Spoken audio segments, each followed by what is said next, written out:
And now, please welcome Executive Chairman of KeHE, Brandon Barnholt.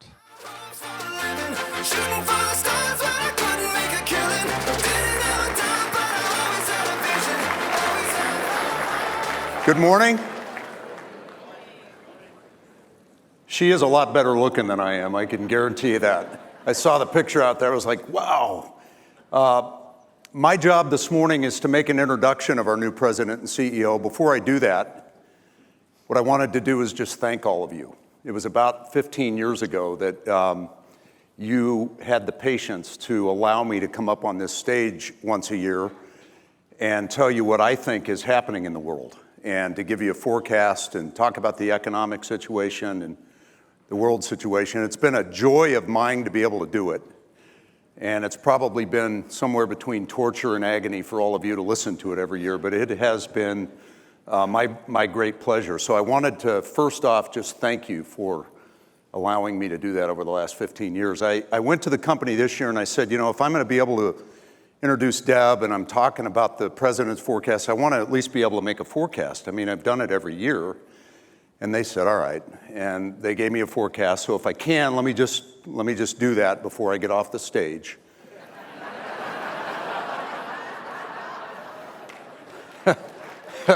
Doesn't take long. Doesn't take long. They gave me something they thought I could probably handle now in retirement. So I woke up from my nap and they gave me the information. It is my great pleasure this morning to introduce Deb Conklin, KeHE's President and CEO. Thank you.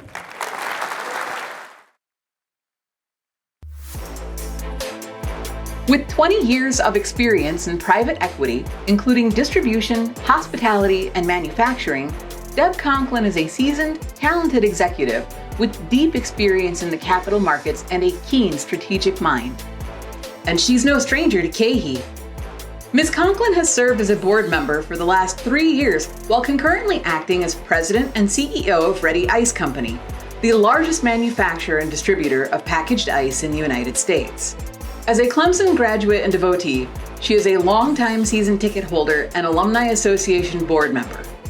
Please welcome to the stage Deb Conklin, President and CEO of KeHE.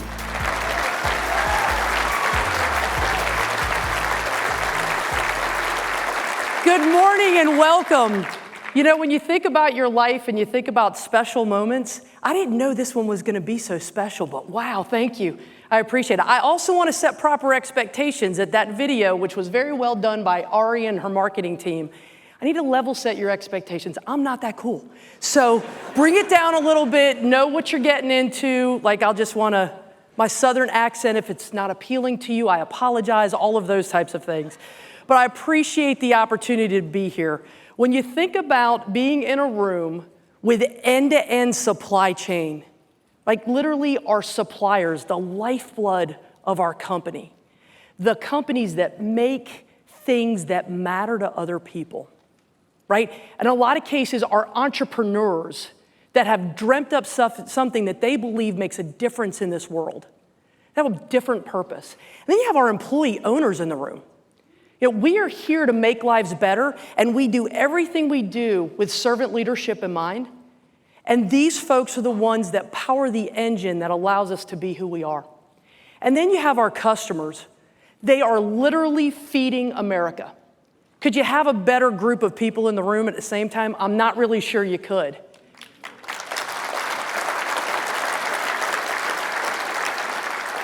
And then you couple it with the fact we have Brandon Barnholt, the myth, the legend, the man.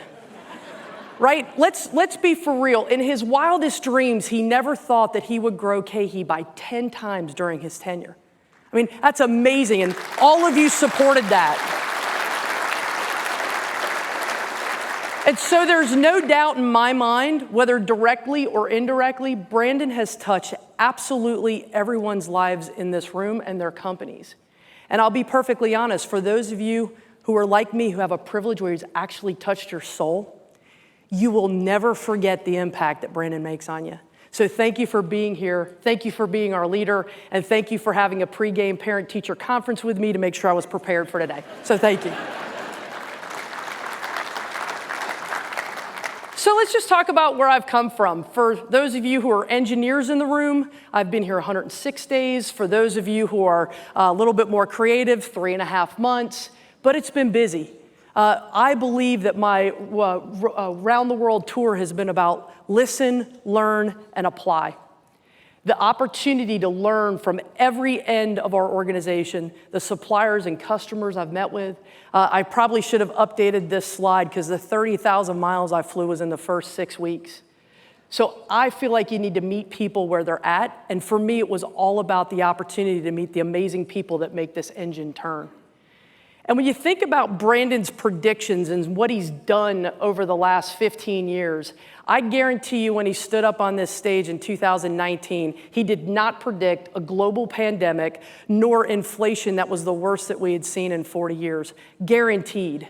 And one of the reasons why this discussion is so imperative for us to think about is if we're not taking a step back from our crazy day-to-day life and we're not thinking about what might be next, we will be late to the party. And the funny part is, even the pundits can't agree what's next. Some say we're going to be in a deep recession. Some say we are already in a recession. Some say that the Fed won't raise the rate anymore, they'll stop dropping it, and we will have a very soft landing, and we will hit the ground running. So who knows what's right? And what I would tell you is what I have learned is you have to be prepared for any range of outcomes. And you do that truly by being a student of the game. So today we're going to talk a little bit about a couple topics that I think are near and dear to Brandon's heart. You're going to see this as very familiar kind of content. And just starting with the economy is important. And if you think about the economy, getting into the food industry, what is the consumer doing? And then how is KeHE built to serve you better? It really tells an impressive story when you think about it. So if you just start with the economy, and you think about the most powerful word, which is a scary word, is inflation. We have seen in the very recent past the fastest, deepest inflation that hit us hard than what was seen in 40 years. Now, I don't know about you, but I was riding my bicycle in the backyard the last time that this happened. Many of you who might be older than me might have been in business, but you probably weren't the key decision maker of what to do next. And those of you that were only a twinkling in your mother's and father's eyes, you can only imagine what the dynamics have been to think through how do you handle this level of inflation. And so as you think about that, and you think about what really drives inflation, KPMG did a great study, and it was a lot of data around people who they do business with and other business leaders. And it's so intuitive, but this concept of Economics 101, the supply and demand curve, what we experienced was demand was greater than supply. And that happened for a plethora of reasons. You can start with as COVID hit, all the money that was pumped into the economy and into consumers' pockets. And oh, by the way, they had nowhere to go and nothing to do with it. And then all of a sudden, the desire and need for new and more things started to happen. Think about if you tried to buy a new car, you couldn't get it because chips weren't available. So then all of a sudden, what does that happen? Then a used car becomes more expensive than the new car. Those are all demand economic things that are bad for driving inflationary price. The other thing that's really been interesting, and it's the trickle-down effect, is then what happens as you go further and further and further into the supply chain, the shortages that get created. Even what we were trying to build a DC, and you can't get power substations to be able to power a plant. You can't get forklifts, right? And then when you tried to hire somebody to go do work, there was not enough people around. So then what happened is we ended up with, after this peak of unemployment, it started to come down. And although in a traditional situation, that run rate of unemployment being flat, it would have had things moderate. But with the Great Resignation, you had literally millions of people changing jobs, and you left an open position on a team. Then you had to fill that position. Then you had to train that person. And we felt that not only in our DCs, we felt that across our entire company. And I would be so bold as to guess that most of you could not have hired any more people than what you did. And so if you think about just the transportation industry, it's been a little bit more volatile, but what it really all boils down to is the people that want a job have a job. And what has happened through this crazy last 3 or 4 years is you had a change in labor participation rate. You had people coming out of the labor pool. You had folks that decided they were going to change industries. Think about it. We had full industries, cruise industry, restaurant industries. They were literally shut down. And even when things began to come back, a restaurant would open, but it would be only takeout. So all those servers, all those bartenders, all those folks had to figure out where they were going to go and how it was going to change, not only what happened in the rest of the economy and environment, but they then took their dollars and said, okay, what am I going to do with those dollars? Think about all the spending that people had on discretionary spend, and it seemed like Amazon was on my street every single day, and maybe to my house as well. Like, we were buying stuff like crazy. But as these folks were trying to decide who were they going to be and where were they going to go, inflation just skyrocketed. Because once again, it's economics 101. And so when you think about that supply chain and driving inflation, you survey people of every level of income. And 75 to 80% of people said, we're going to reduce spending. My family's going to reduce spending. And what we see in the grocery industry, right, is they still come to the store with $100, but they just buy less items. So it's that $100 doesn't go as far as it used to.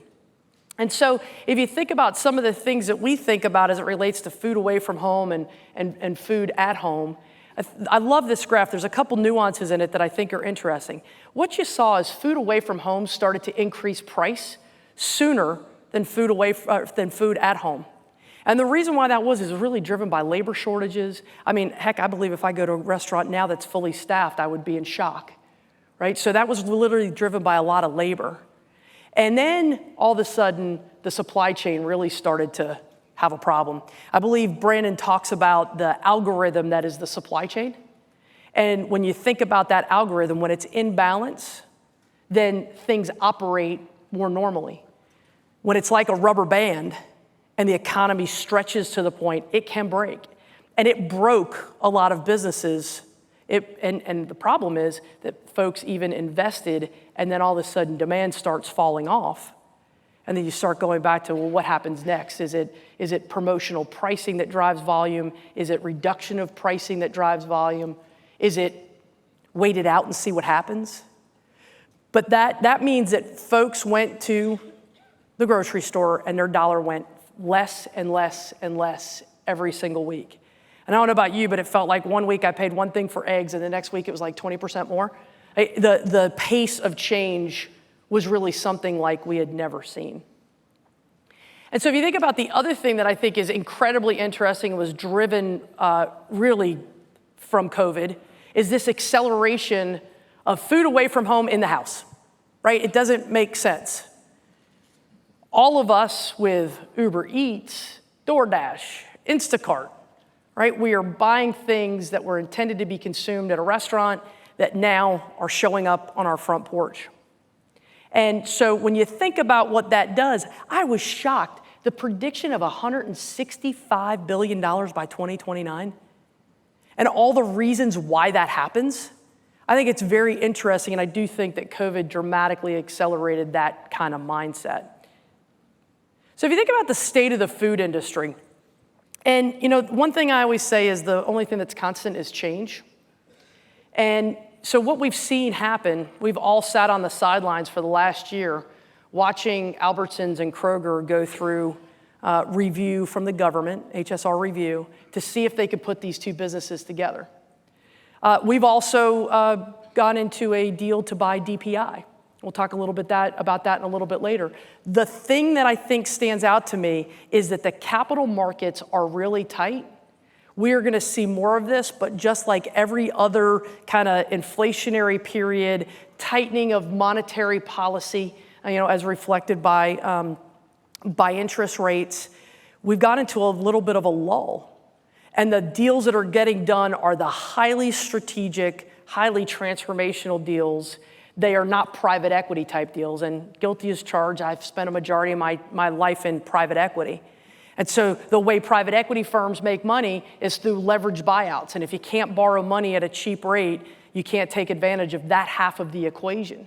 And so the big question, and the lots of people have different opinions on this, is that come Q3, late Q3 into Q4 of this year, that will begin to change for a couple reasons. There is a ton of capacity to do deals. And there is going to be a point at which people are going to begin to do deals because multiples are declining, paying less for the same thing, and then the ability to say, all right, I'll refinance it when the interest rates come back in line. And so I think the interesting thing here is we are all properly positioned because we play in this natural specialty market. And if you look at the trajectory over the last 4 or 5 years, this segment continues to grow. The challenge we have in front of us is because that $100 doesn't go as far, we're seeing units decline. And so the good news is we're in a really good segment. We'll talk about the consumer in a bit, but they're very loyal to these types of brands. There's areas that they're going to cut back on, and it won't likely be the brands that really make a difference in their life. And so when you talk about that supply chain, it truly is normalizing. I don't know about you, but I remember the days of going into the grocery store and there were more holes on the shelf than there was food. I remember all the decisions I was forced to make where I wanted product X, but I had to go to product Y. Or in some cases, I had to completely meal plan differently because I couldn't even get that item. Now you go in the grocery store and the shelves are busting at the seams. There's tons of product available. There's tons of capacity in the market. There's tons of capacity all the way through the supply chain. You even think about the noise we had when we couldn't get freight through and products through the West Coast, right? All the drama that created. So the world is really beginning to normalize. The question, and the biggest question will be, what does that mean with inflation? How fast will it retreat? How fast will it come back to normal? And will it come back to normal?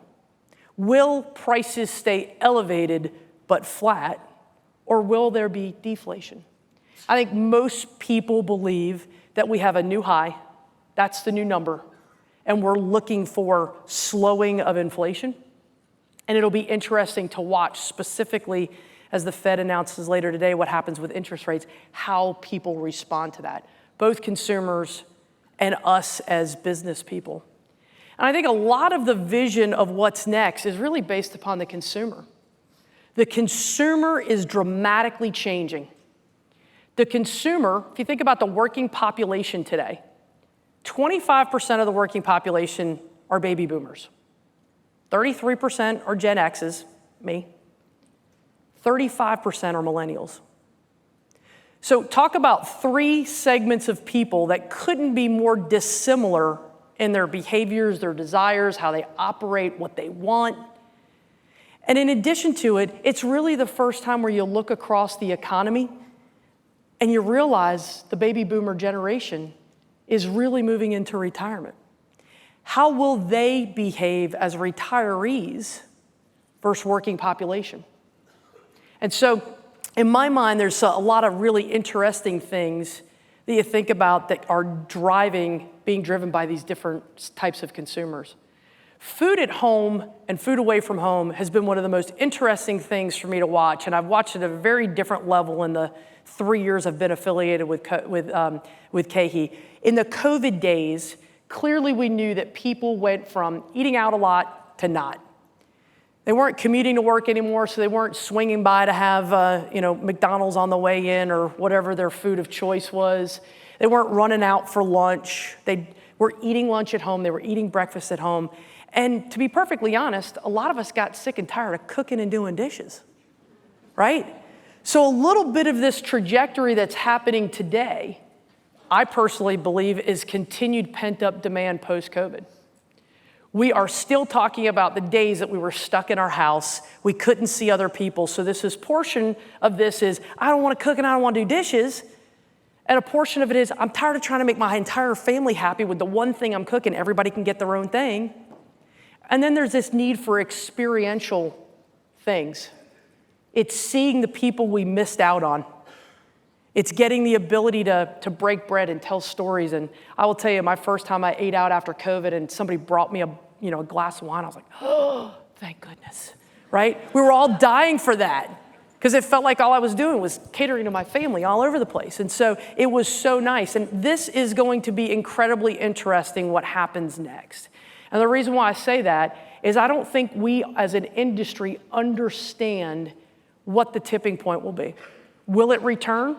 Will it get back to some level of normal? Or is this a new normal where the amount of food consumed, dollars spent, will be spent away from home? By the way, I also think this is the reason why we're seeing some interesting behaviors around food being delivered to your house. All right, I'm gonna save a little money because I'm gonna tip a little bit less. I'm gonna drink my own wine or cocktail instead of buying it at the restaurant. And so trying to find experiential things that are trade-offs. And so how this normalizes over time, I am not foolish enough to prognosticate on this because I don't think I understand what I think is really the root cause here. But I will tell you that consumer trends are going to continue to drive change. And if you think about how consumers are behaving, this concept of private label is allowing people to make conscious decisions of how they trade off.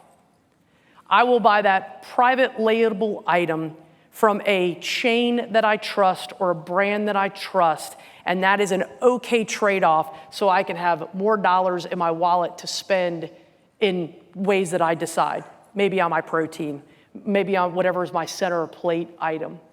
And so from my perspective, I think that is what we're seeing, and that may continue. Some of these private label brands are really good. And people go, well, maybe that really isn't a trade-off, right? So it'll be interesting how that consumer behavior today will impact the long-term trajectory of private label. And then consumers want transparency. There's a lot of consumers demanding to know that you're operating in a sustainable, planet-friendly way. They demand that. And by the way, they vote with their money. Brands that aren't, they're pivoting to brands that are. And I'm surprised by all the plant-based activity. Like, I get if I'm vegetarian or vegan and I'm gonna have a plant-based alternative that might look like sushi and how that could hit, a spot. I'm surprised by the number of people who are not vegetarians and vegans and are looking for that to balance out their diet. And I think that's going to be a very interesting nuance, specifically as consumers continue to educate themselves and become more and more focused on health and wellness. The interesting thing is, as you get older, you start to realize that, wow, I got more years behind me than I do in front of me. My dad always says, if I knew I was going to live this long, I'd have taken better care of myself. And so this is an alternative where people start to say, not only am I worried about my health and I'm worried about the planet, I'm worried about the next generations. And those are different behaviors than what was seen in the past. And so with that comes very different consumer behaviors and attitudes, right? How we approach things. I guarantee you I approach things very differently today than what I did 25 or 30 years ago, or even back when I was in college, right? And so when we think about it, one thing I have always said is if it's on sale, it's on me. I love a deal. I love a deal. I mean, I grew up in a family that was so broke, we didn't have a pot to pee in or a window to throw it out of. I mean, we were broke, and my mom taught me how to stretch a dollar. And to this day, I see a deal and I'm like, ooh, I really like that. Think about like serial couponers, right? There are people out there that make a life around couponing and getting deals and putting it on the internet and telling people how great it is, right?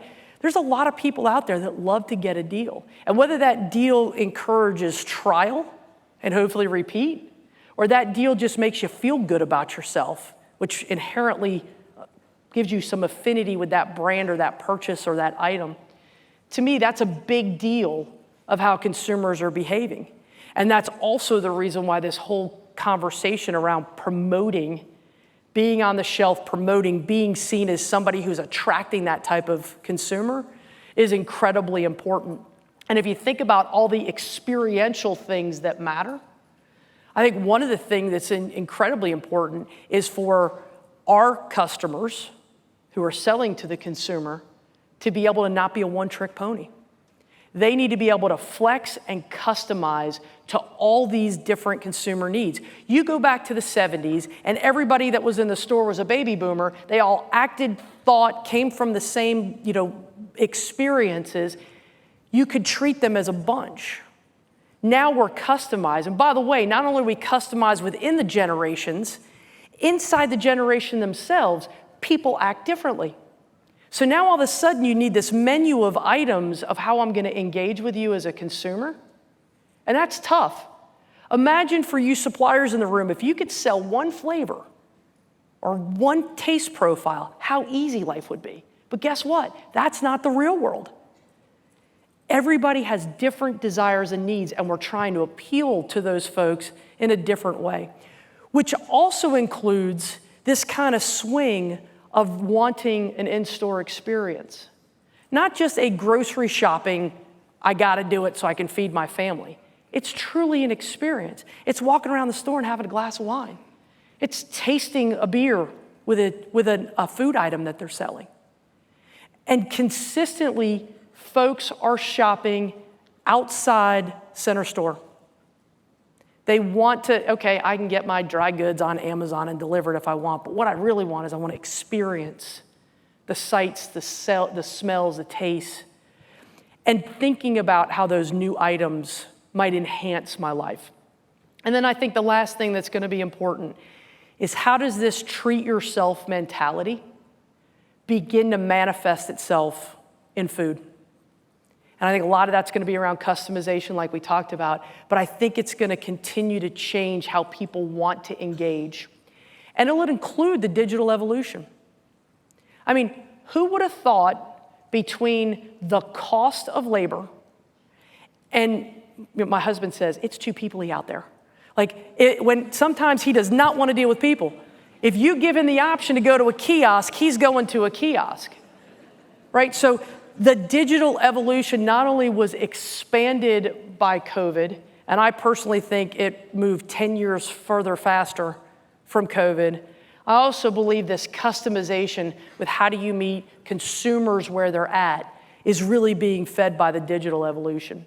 And you think about social media. You think about 60% of the population being on social media. I don't know about you, but I wasn't even on MySpace. I wanted nothing to do with it. And so the reality is people are engaging in a different way. They're having experiences in a different way. I'm shocked that people spend 2 hours a day on social media. I would sleep 2 less hours a day if I was on social media. And so this dynamic and change, the development of things that are happening in social media is what's really crazy. The statistic on this slide that is shocking to me, $3.37 trillion through social commerce by 2028. That is a shocking amount of dollars. And I also think it's interesting that more people are experiencing and finding brands on social media than they are the store. When things go viral, it is amazing how many millions and millions and millions of people pick something up.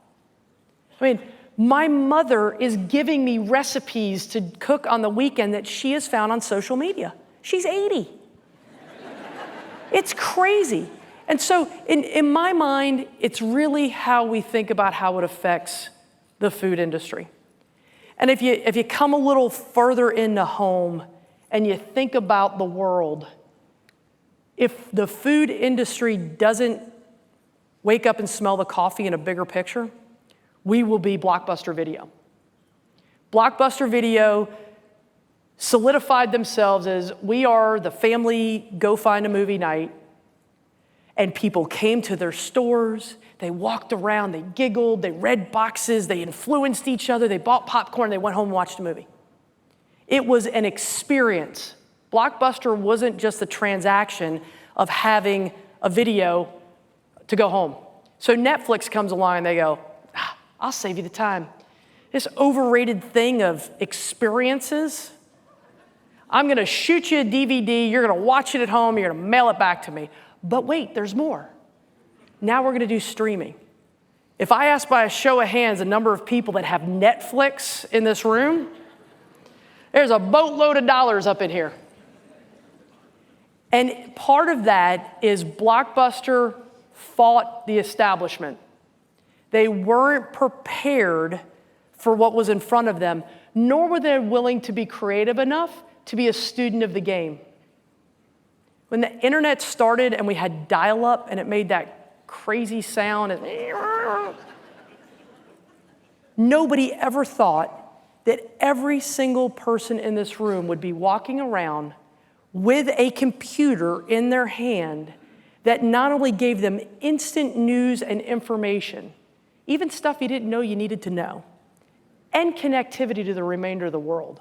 So the question is, what is the future for the food industry, and what do we have to do differently? And I really believe that it starts with fresh as a differentiator, right? I believe there will always be that subset of people, which by the way is not me, because I don't go in grocery stores because I don't have time. They want the sensory experience. And when somebody says to me, oh, I went to XYZ store and I tried this cheese, I'm like, oh, I want some of that, right? All of a sudden you get the person who is self-professed, doesn't want to go in a store, wants to go in a store, because it truly becomes an experience. It appeals to all the senses. And I think fresh is going to be incredibly important to that. And I think that consumers are going to look for fresh foods. I think about it. I do grocery delivery, but there are certain things I just will not buy. I will go without them instead of having a bad avocado show up at my house, for example. And so trying to figure out how do we help the industry flex to all these different consumer needs and be thinking 5, 10, 15, 20 years from now. Because, oh, by the way, successful brands basically live forever, right? But they have to adapt and change. Just like we started with, if you don't change, if you're not growing, you're dying. And so in my mind, a big portion of that is going to continue to be these technology enhancements. And if you think about efficient, convenient, and personalized, that's what we all want. We want personalized service. I don't want to have to make a phone call to make something happen. I want to be able to go make it happen, right? So how technology is employed, how it is made to be more user-friendly, and how to be able to customize it in a way where you can meet people how they want to engage with your brand will be a game changer. And those that are the best at it will win. They'll take share. And I think the next generation of consumer is going to also be a portion of what that looks like. What we think we see today versus what might happen in the future is going to be where the keys to the kingdom are. And if you think about that interaction that happens with a consumer who buys online, more than 60% of the time they repeat visit that brand. They repeat buy. So it's creating stickiness because once again, it's meeting them where they're at. And at the end of the day, the more that this industry has the ability to pivot, and let's continue to appeal to the consumer that wants the sensory experience, and let's appeal to the consumer that needs to engage in a way that is all about efficiency, have to offer all those menu items. And so I think the most important part and the biggest takeaway is we're your key partner for success. When you think about who KeHE is, we could not be better positioned for the future. If you think about specialty and natural drives up basket at the customer's location, the stickiness that is created, the affinity for a natural or specialty product by the consumer, there's a ton of stickiness there. They advocate for brands. When did you ever think that people would advocate for brands? And so this consumer behaves differently. And that means we are in a phenomenal space to be able to bring new, different, creative solutions to the market. And I truly do believe that that is where the world is moving. Think about the conversations we continue to have about health and wellness, how much we learn about the things that we used to think were healthy behaviors, and we go now, that's not healthy at all. Right, so education, knowledge over time, it's going to change the way that, that natural and specialty really penetrates the larger percentage of our purchases. We talked about 20+% of share is natural and specialty, right? That's going to do nothing but continue to grow. I will make that prognostication. So if you think about our supply chain enhancements, we have invested through COVID with Brandon's phenomenal leadership. He had the forethought to say, how do I not sit back and just hunker down? He made the strategic and intentional decision to invest.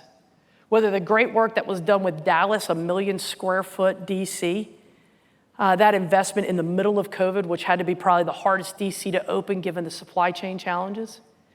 Now we're close to having our new Miami DC. Like, there's a lot of investment that's been made. And the other thing, and I'm an engineer by trade, so I'm a little bit geeky, and the concept of what we do with promotional planning and forecasting. I mean, did you ever think we would use AI and machine learning to forecast the future? I didn't. I thought the pinnacle of statistical excellence was linear regression, and boy, we have found the promised land. Guess what? We are in a whole different world. And the ability to continue to harvest that to make the entire supply chain better will be second to none. And the reason why is because we have some of the smartest people in the industry working for this company trying to make the entire supply chain better. And we're also investing in how do we be a better provider to you? How do we, from an inbound perspective, use our scale and our size to find ways to take out cost, add efficiency, reduce lead time in the system? And boy, that's going to be a game changer, because if everybody in the room can take advantage of our purchasing synergies, the better that we become, the stronger the entire supply chain is. And that's really a commitment by our entire team. And we talked a little bit about the growth of our network. An event like this, when we were a $700 million company, we weren't going to be able to host an event like this.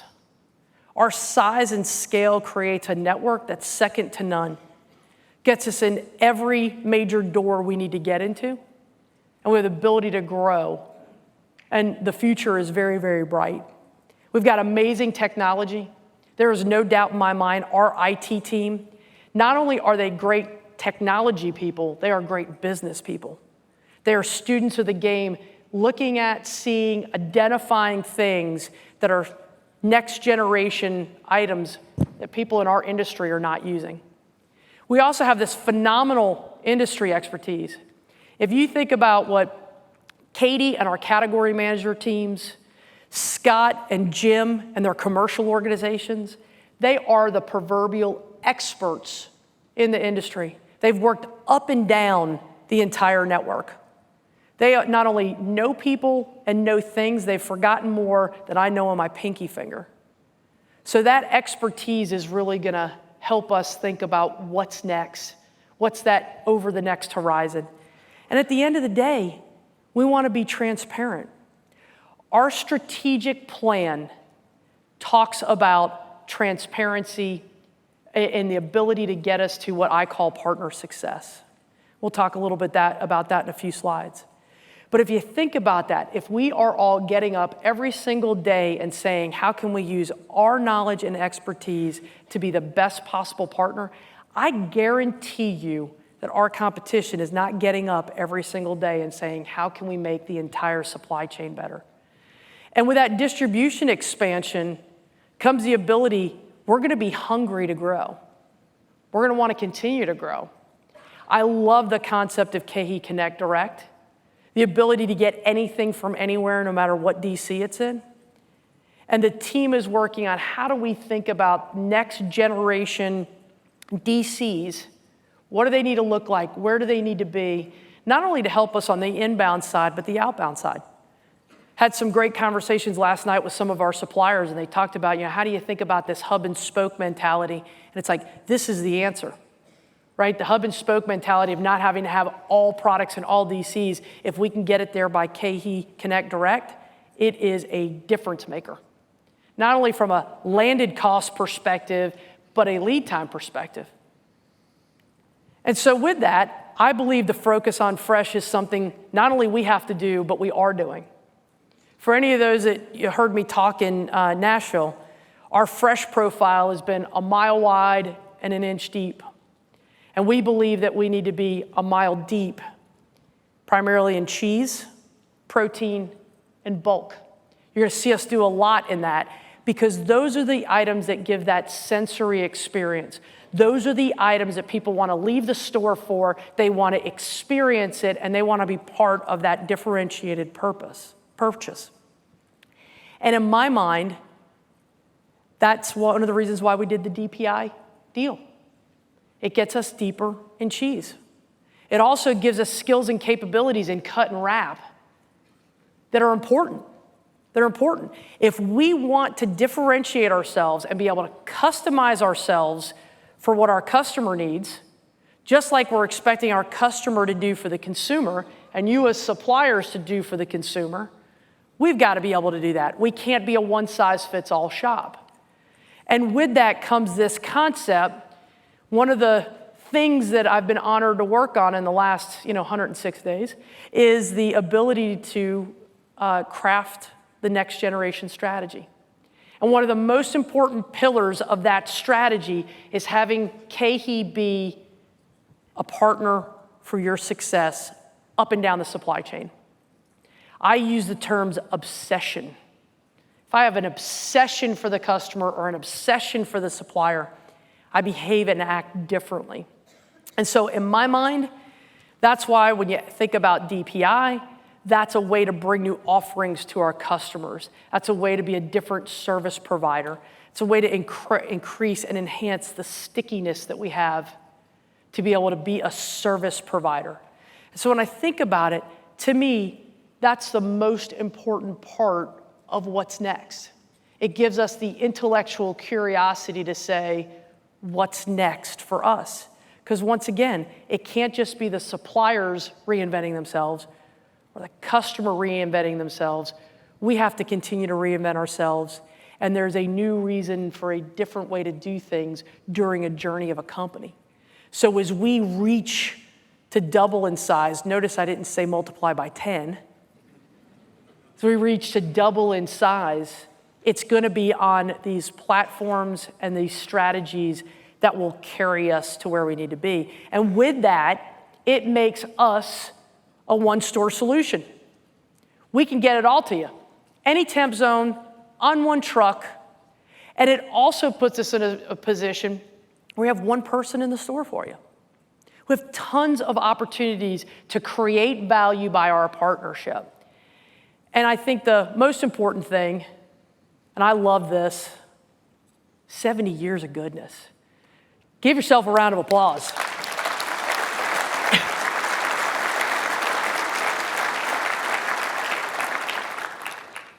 The thought that KeHE would be as important or impactful in the supply chain as your partner was probably not even a dream that things could be this big. And that is such an honor to be part of that. And I think one of the things that really differentiates KeHE is we are powered by love. So it's Gay Pride Month. We welcome all of our brothers and sisters. Next week is Juneteenth. We celebrate our African American brothers and sisters. And I think what that really means is we want KeHE to be a welcoming place for all. When I think about the words belonging and welcoming, I have this vision, big Italian family. When you show up at my mom's house and you ring the doorbell, she is gonna embrace you and kiss you. She is gonna have your special wine or cocktail of choice. She knows your favorite cookie or dessert, and it's gonna be on the menu. She is gonna make a special thing that she's like, oh, I know you love that thing for your birthday, I'm making that for you. That's what we're creating here at KeHE. A welcoming environment that no matter who you are, where you come from, what your background is, what makes you tick, we're gonna not only celebrate our differences, but we're gonna rally around the things that are the same. And the thing that's the same is all about goodness. And so we're gonna invite you tomorrow for some serving goodness. We appreciate Hanson Faso to be our sponsor. This is around Operation Deployed. We're going to pack bags for folks that are deployed in the military, give them some goodness to open up a box and see. So we welcome you to join us tomorrow on that. And I really just want to leave with the fact that we're your partner. And partner is a different word than customer or supplier. Partner is a powerful word. If your spouse is your partner, you act very differently than when you're going through a divorce, let's say. Or when you're really not in the boat rowing together, which, by the way, means give and take. So I want you to walk away knowing that we're your partner. We are going to pick up where Brandon has done such a good job of shepherding this company to. We're going to continue on that mission. And I feel very lucky to be on that ship with you guys as we guide us to what will be next. So thank you for being here. Thank you for your time. And I welcome you to join us on the show floor. And I'll look forward to breaking bread with each and every one of you. Thank you.